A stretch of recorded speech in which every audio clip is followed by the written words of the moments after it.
The following episode of the Comics and Crypto podcast is for informational purposes only, and anything expressed by the hosts or their guests is solely their opinion.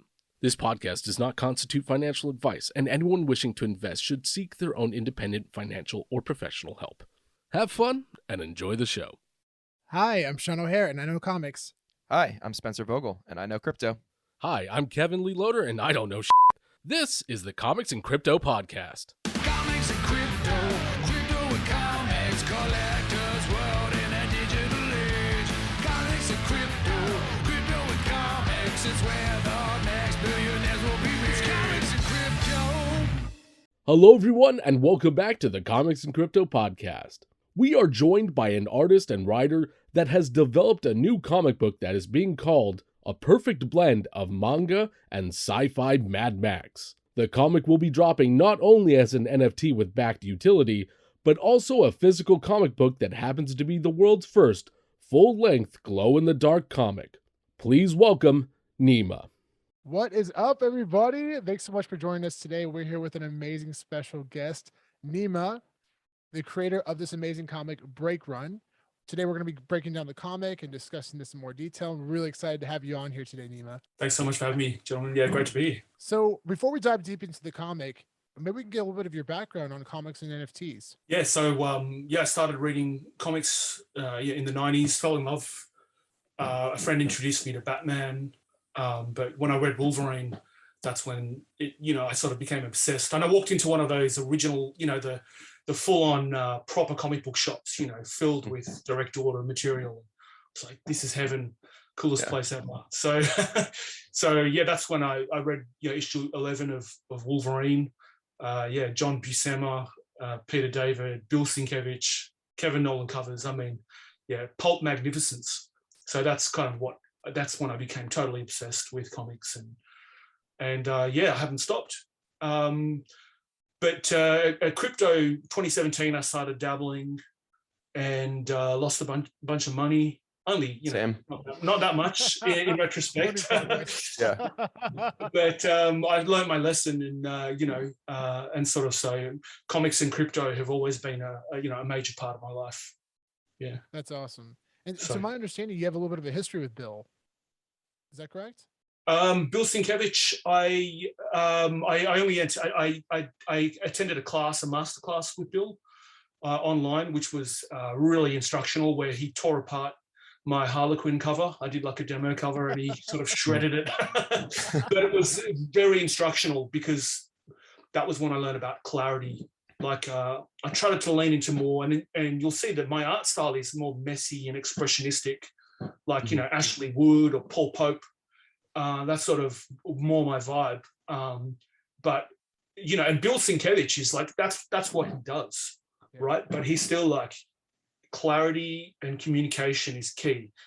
Whether or not that's your style, you still have to be a clear communicator. So that was, super, super helpful. I love his Moon Knight covers. I just got a bunch of his Moon Knight covers back from signings from CGC. Oh, nice. Oh, yeah. The original run, the initial. Yeah. Yeah. I got Moon Knight 1, 15, and 25. Right. I think those are the three that I have. Yeah. I bought that whole run at a comic convention for about $80 Australian, which is about 50 US. So yeah, it's pretty incredible. I mean, especially when he starts kicking into Sienkiewicz Overdrive. I mean, man, that's some next level comics right there. So for your company, Threefold Comics, is this the first Break Run? Is it the first comic under your company's name, or have you done other comics as well? This is my first official release. I did also release a doujinshi, or that's what they're referred to in Japan, which is just a fan comic. I did a mashup of a 2000 AD character. 2000 AD is where Strontium Dog, Judge Dredd published. So it's a Strontium Dog, Aliens, Star Wars mashup. So I've got basically, it's just, smashing those universes together, and it's a silent comic because I'm a huge fan of the G.I. Joe silent issue. So, and I wanted to flex or work on my storytelling muscles so that you could read a comic without any words. Can you still communicate the story, which I think is key for comics, sort of what sets it apart. So that was my first thing that got me on the map here in Australia. at conventions, I sort of started to connect with other creators and making some waves. And then, and then I dropped Break Run, which I initially kickstarted it, which for a first Kickstarter was a 5-figure Kickstarter, which is not bad for a relatively young creator. It's incredible. That's incredible. And then the next stage was, I'm obsessed with NFTs, and I was almost going to do my really lame CryptoPunk clone copy of my lame CryptoPunk collection and a whole bunch of other weird stuff that I was planning on doing.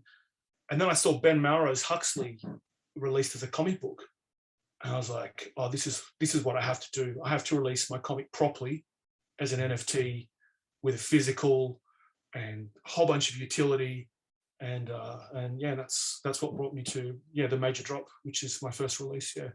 That's awesome. Yeah, I actually had a chance to read your Star Wars and Aliens mashup.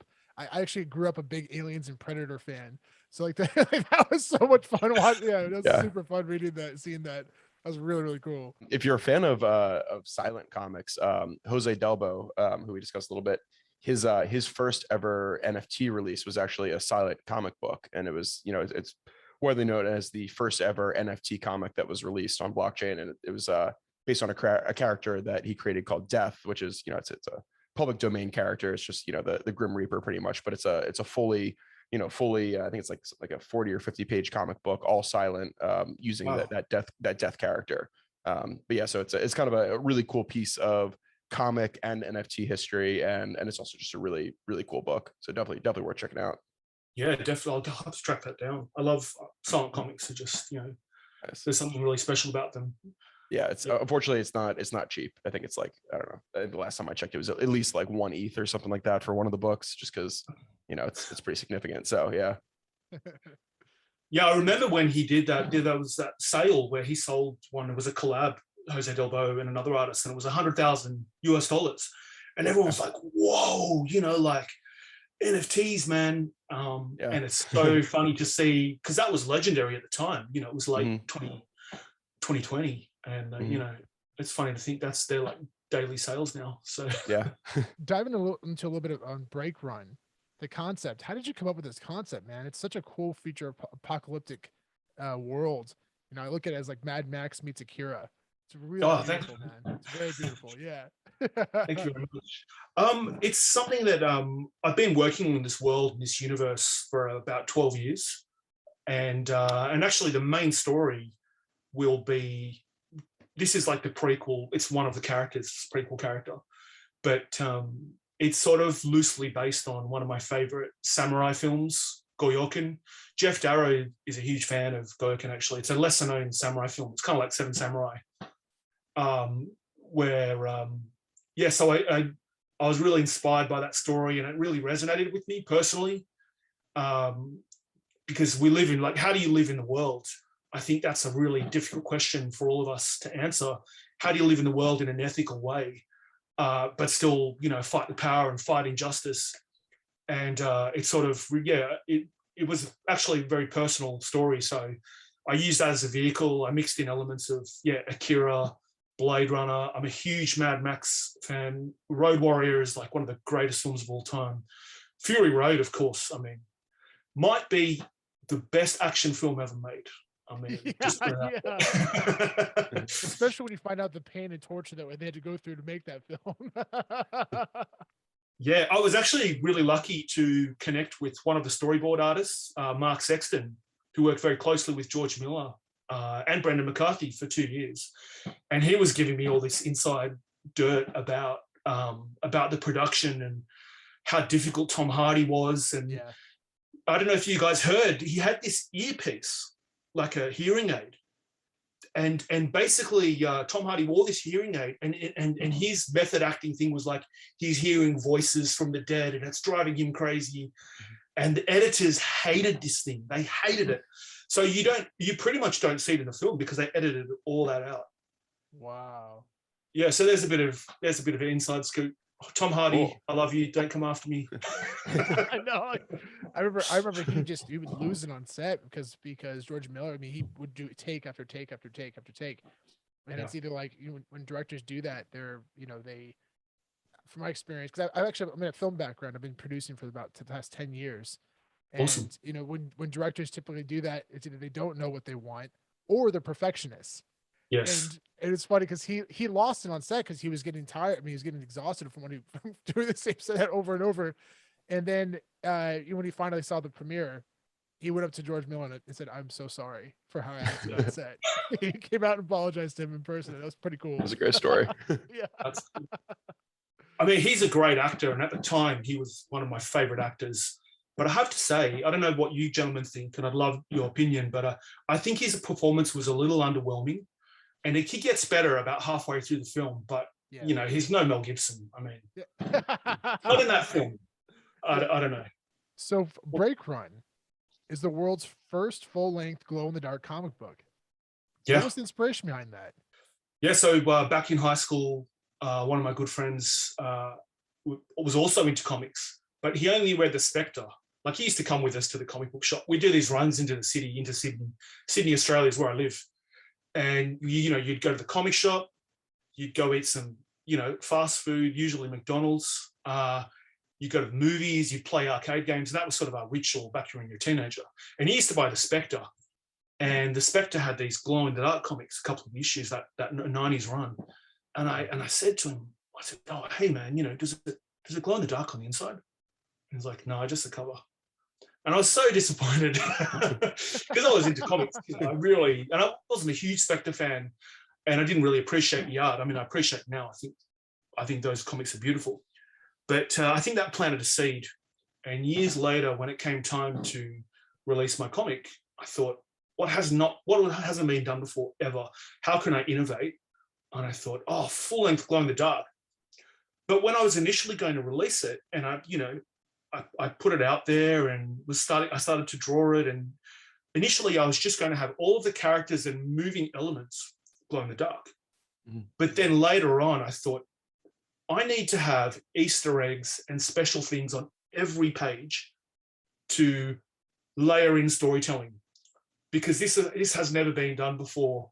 Mm-hmm. And if I'm going to use this medium, how can I really innovate and create something special and really push it to the next level? So when you read the book, you'll see pretty much on every page, there's some sort of Easter egg or hidden element that is revealed when you use the glow in the dark inks. Yeah, it was super cool. Like when I was reading through the digital version, being able to see both what the kind of like the full colored version looks like, and then seeing the glow in the dark and kind of like seeing the difference between the two, and seeing the Easter eggs that you added in, like kind of like the demons and all the, like I thought that was such a cool little touch. Oh, thanks, man. Yeah. I'm glad it sort of, I think it worked out okay. I guess the proof will be in the pudding, but no, I appreciate that. For sure. So I guess my question is, why did you decide to incorporate NFTs into this project instead of just publishing in the physical world? Because, I guess doing a comic book that's fully glow in the dark is already unique in and of itself, but you decided to go the extra step and make it an NFT too. So very curious why you wanted to do that. Yeah. I just thought it would be a really interesting hook, to get people interested and involved. And what I tried to do, some of my favorite comics are comics that you can give to a so-called normie, a civilian, like we're comic book people, we love comics and, Marvel and DC and some indie stuff, but most people don't really read comics, but occasionally there'll be a crossover comic. And that's why it's a standalone. Like you can just read the 160-page comic and try to create something like Watchmen or Dark Knight Returns. Of course, I'm not in their league, but I think they are one of those rare comics where you can give it to someone who's a non-comics person and they can read it and understand the world and get into it. So my goal was to create that. And why NFTs? I was going to do my NFT collection anyway, set in this universe. So I thought, what better way to get people excited and involved than to offer a physical glow-in-the-dark comic with a torch, batteries included, at mint to get people to the party, and then release my PFP collection, which will also have a whole bunch of mecha. The story, the name for the main series will be Street Mech Breakbeat, which is a mouthful, but it's sort of like Bored Ape Yacht Club or Teenage Mutant Ninja Turtles.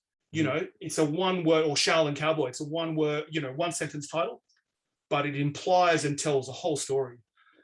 And I just thought it would be a really exciting way to kick things off.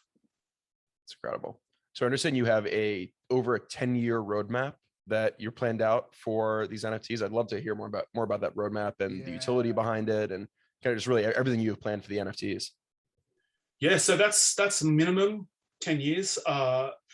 I have a story mapped out. I've written 100,000 words of lore and story building and script. Wow. As I said, I've been working on this for 12 years.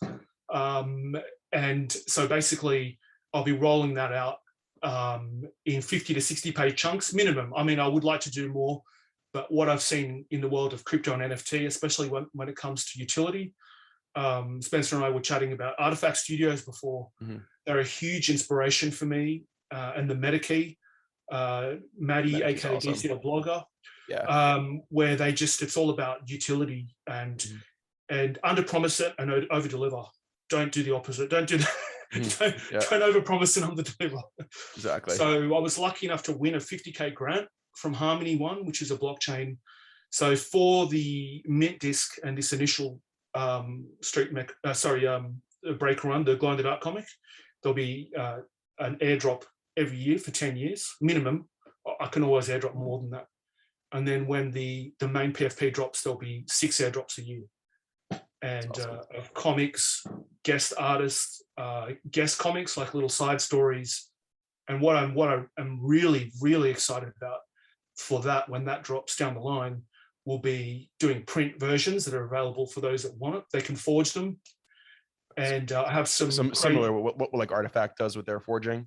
Totally, yeah. And I have some crazy ideas which have never been done before in print. Like, if you think Glow in the Dark comics are cool, like the stuff I've got planned is like has not been done elsewhere. And that's kind of why I love NFTs and this world, this decentralized world, is creators can do and innovate, and there's no rules. Like, we're making the rules as we go along. So it's just really exciting. I love that. So all of the NFTs that you create will all be released on Harmony One? No, this first one is an Ethereum drop, and the airdrops will be on Harmony for this first, for the mint disc. Initially, the mint disc didn't have utility. It was just get the comic, get the Glow in the Dark comic, physical and digital, and be able to mint a mech. And then I thought, no, I need to put in not enough utility. It needs more utility. So I thought, add in annual airdrops, black and white comics. And actually, a week after the launch, there will be an Ethereum airdrop to all people who buy the comic at launch or in that first week, and they'll get an additional Street Mech mint disc, which will have exactly the same utility. It just won't have a physical comic. So gotcha. I'm really trying to layer in as much value as possible. And to be honest with you, when I launch the Ethereum NFT, I probably will go Ethereum airdrops or a layer 2, because it'll have more value for the holders. And I'm all about, like, if you look at the big projects like Bored Ape Yacht Club and Artifact Studios and even MetaKey to a lesser extent, they're all about utility and airdrops, and that's what really adds a lot of value to the project. So I really want to make it a very low entry price, so people can get involved and get on board early, and then just kind of pile on the value and utility. And the way I'm doing that, it's not just all my own art. I have a huge list of collaborators and my dream collaborators, which I'd love to work with.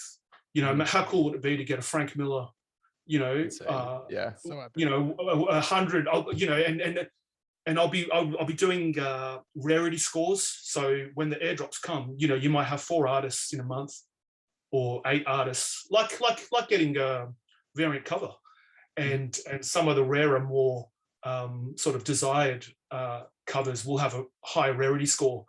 So that will add value. So it's kind of like, if you think about it, it's like NFT yield farming. So you hold one NFT and it just keeps giving you more NFTs. And, awesome. And I think that's the way. That's great. Yeah, so just to make things like super, super clear for our listeners. So if somebody wanted on drop day to buy one of your NFTs, so what is it that they're getting on drop day? What is it that they're getting a little bit later on? So you're getting the physical comic, right? When you buy on drop day, right? Okay. Yeah. So yeah, I guess break all that down for us. You're getting a physical comic. You're getting a blacklight torch, this really cool one, with batteries included. You know, we're Nice. going all out. Free worldwide shipping, of course. And you get a digital version, a high-res PDF of the comic as well. And 1 week after launch, if you buy it in the first 7 days, you'll get an additional Street Mech mint disc.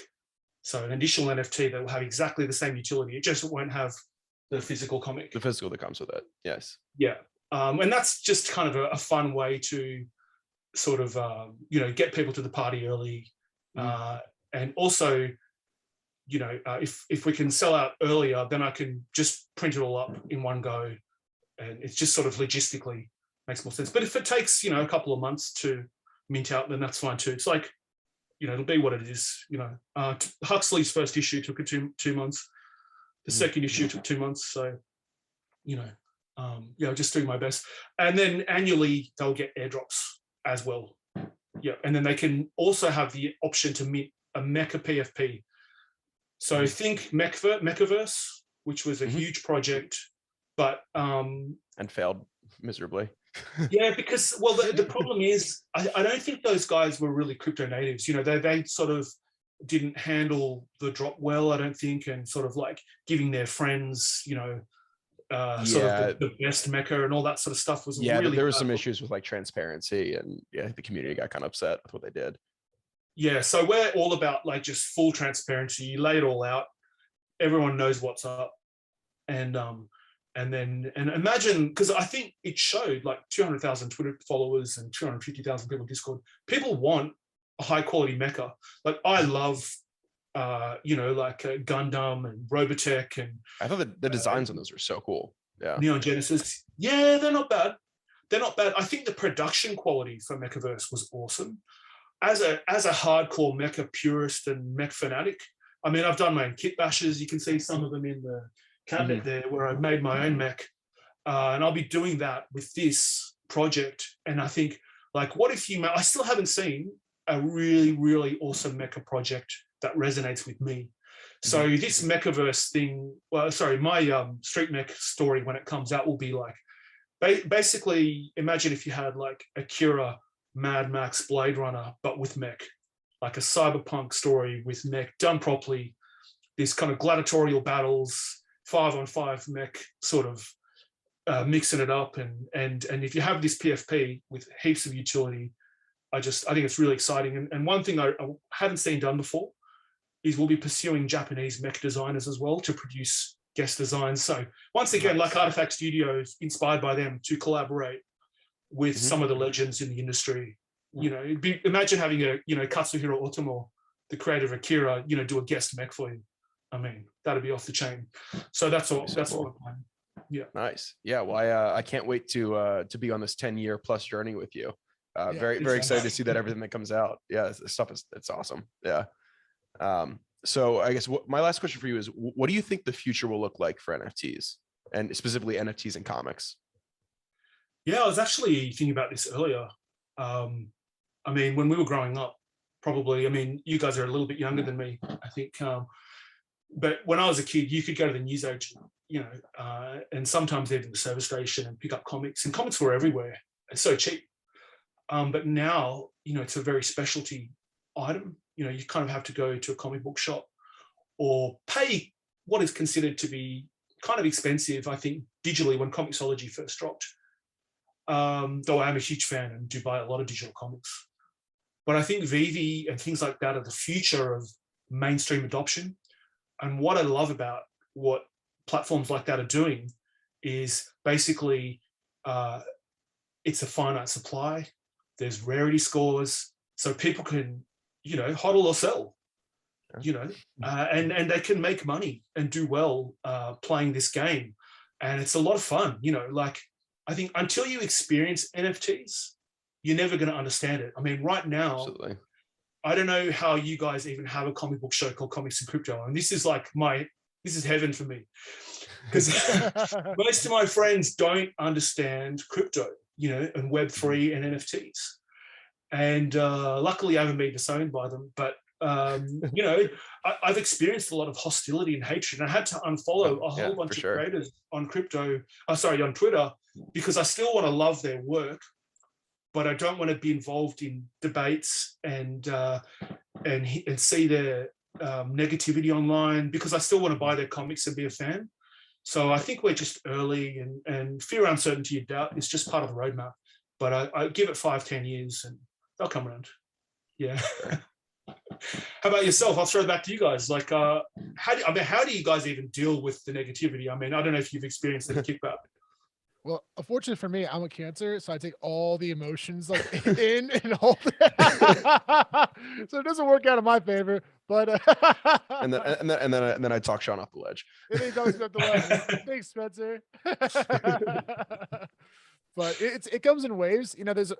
There's so much. There is a lot of positivity with the negativity. Especially right now in the marketplace. But yeah, I mean, it's it's just gotta focus on the long-term vision. You focus on the long-term vision, and you focus on your belief in these projects. I mean, these projects in the space, it's gonna be fine. It's gonna be fine, and it's exciting. You should be excited about it, regardless of where the market's at right now. Yeah, I mean, very similar to you. I've been around since 2017 in crypto, so I don't know. It just bounces off me. I'm just used to the negativity, I guess. I've been dealing with it for whatever 5 years at this point. It's just part of the game. I just expect it, and eventually people will come around. And you're starting to see, like, over the last year and a half, as NFTs have come into the mainstream and people have actually started talking to them. People are like, hey, like, oh, you're actually right about this thing. I should have listened to you. I'm like, yeah, all right. Too late now. And there are some early adopters like Sean Gordon. It's not too late. It's not too late. Yeah. No, and Sean Gordon Murphy, who I have a huge amount of respect for, and I've been lucky enough to chat with him on a few occasions. I respect his business acumen. Like, Sean Gordon Murphy is a mate, and he's like, yeah, crypto, Ethereum. Like, he's talking to his friends saying, like, what's the problem? Like, can't you see the value in it? Ashley Wood, once again, he dropped his NFTs on Foundation, and there are Todd McFarlane, NFT bull, huge NFT bull. So, some people they have more vision. And I think once people see the value, if you're passionate about creator rights, the blockchain provides an immutable and clear sort of method to show people how they can get paid. Like, the people doing my variant covers for my annual black and white airdrops for this initial release will be getting 80% of the royalties. And I'll be getting, just from doing a guest cover, and I'll get 20% to pay the next group of artists. Like, I'm structuring this in a way to really reward the creators, pay them upfront, and then give them money on the initial and back end, and really take care of creators. And I think once creators see that, that they can really use this just as a tool to continue being financially independent, I think they'll see the value in it. And that's a great point. A lot of people right now, they're just thinking about their own investments, but they're not really realizing is the bigger picture here, and that what it can bring to the entire space. Like exactly what you just said. Thanks so much for coming on today, man. This is so much fun. And what the drop date? Let's talk about the drop date. Oh yeah, so that's important. That's important. and also price too. Yes, so it's 0.08 Ethereum. So that's about, I don't know, the market's pretty choppy at the moment. Market's down a little bit, yeah, maybe a little bit less than normal. Yeah, so it's on sale, So yeah, that's what, $250. But I mean, to get 10 years of utility and all the stuff we have planned. I mean, as I said, it's your kind of 2 for 1. So it's dropping for whitelist holders. Whitelist people, it'll be 9 a.m. PST, May 18th and 4 p.m. for the public sale. And so, yeah, if you go to freefallcomics.com, or if you drop the pre-mint link in the show notes, people can just hop online and, reserve their spot. And so you can still reserve a whitelist spot? Yeah, absolutely. Perfect. Yeah. Because it's not a PFP project. So it's a newer, weirder NFT project, sort of take a little bit more time. Right. But yeah, there's still time to get on board for everyone. So yeah, Beautiful. we hope you can get on board, and we want to give as much value to our early adopters as possible. Yeah, can't wait to mint one for myself. Now, thanks so much for having me on the show, and just for doing this podcast, this YouTube show, and it's really inspiring. And you guys are the leaders of the new school. You're really paving the way. So I really appreciate it as a comics and crypto fan.